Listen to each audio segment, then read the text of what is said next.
Assalamu alaikum wa rahmatullahi wa barakatu. Ya ku bayan Allah, gashi ibadan layya ta zo. Shin ko mun san me ake nufi da layya kuwa?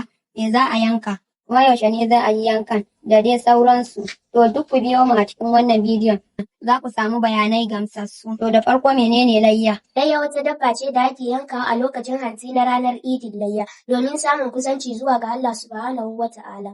To don haka menene hukuncin yin layya? Layya wajibi ne ga dukkan wanda yake da hali da ikon yi saboda faɗar Allah subhanahu wa ta'ala. Fasalli li rabbika wanhar. To menene falalar yin layya? Layya tana da falala mai girma. Domin manzon Allah sallallahu alaihi wasallam ya ce babu wani aiki da bawa zai aikata a ranar layya wanda ya fi soyuwa a wurin Allah kamar zubar da jiki. Kuma annabi ya kara da cewa sunna ce ta babanku annabi Ibrahim. Sai aka tambaye shi za mu samu na lada idan mun yi yanka. Sai ya ce za a ba ma mutum lada akan kowane gashi ɗaya na jikin dabban da ya yanka. A cikin raguna da awakai ana yanka wanda ya cika shekara ɗaya.